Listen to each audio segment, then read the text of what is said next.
look here at how to solve, how to sketch an unfamiliar graph, a typical sort of paper 2 question that they ask at standard level. So we've got f of x equals x cos x minus sine x. We're not expected to know what that's going to look like, but we're going to use our graphical calculator to try and see what it looks like, get the right shape. But also when we sketch it, we've got to be careful to position certain points in the right place. So to do that, we'll open ourselves up another graph page and we'll type in the equation. Now the first issue that you're going to see when I type this in is if I go for x cos x minus sine x, like that. If I just type that in, if I just pressed enter now, if I just do that, you'll see that nothing actually comes up. And the problem is that the calculator hasn't actually recognised what I've typed in. If I go back and have another look at what I typed in the first place, the issue that we've got here is that I never put in a multiplication sign between the x and the cos, and the calculator hasn't automatically realised that it needs to do that. If you type in 2x, it realises to do it, but for some reason when you're multiplying x to a trigonometric function, it doesn't realise. And the way you can tell that is if you see sine here is written in normal text, cos is written in italics. The italics indicates that it's not being recognised.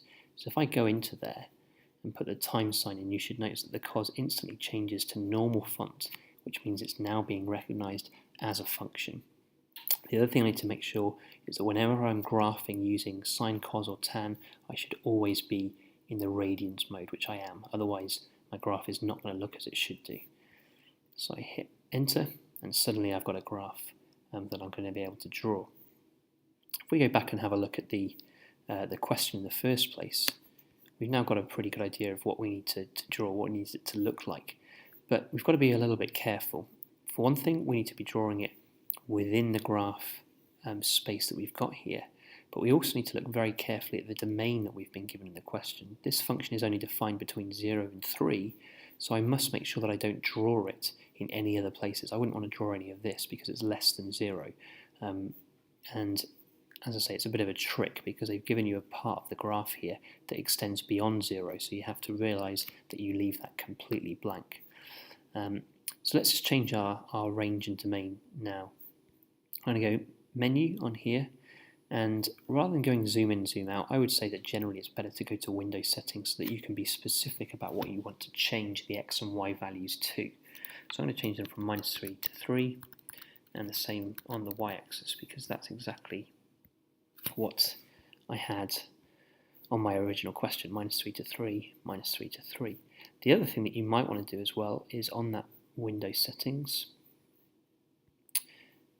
you can change the x scale. What that means is what is each little line going to represent on your graph paper.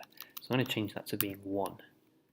And what you'll notice this does is it changes the distance from here to here so that it's just 1 as opposed to, I think it was 0.1 previous to this. So this is what we're going to go about drawing, but we still need to be quite specific with what it's going to look like, because the examiners are going to be looking for whether the x-intercepts are in the right place. So I need to know where this is and where this is and position them very carefully.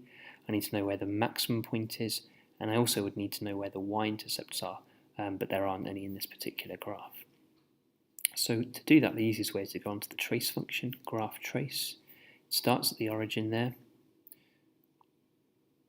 So we can use the origin and trace across, and you'll notice that if I scroll right, it then snaps to the maximum point. And it should come up in a yellow box like that, so we know it's the maximum. The coordinates are there written at the bottom. If I was to move to the right again, then I'd lose those coordinates. So if I want them saved for future reference, I can just press enter, and it will give me those coordinates so I can refer back to them afterwards if I want to. Another point of interest is the 0, which again comes up in a yellow box, so I'll hit enter to remind me what that one was. The other points that I'm interested in is the end points. So I can see that in this particular one, it's going to go off the bottom of my page, so that's my end point there. And my start point was when x was 0, so I can see that it's going to start at 0, 0. But if the start point was at -1, I'd want to make sure I knew what that coordinate there was so I can position it carefully as well.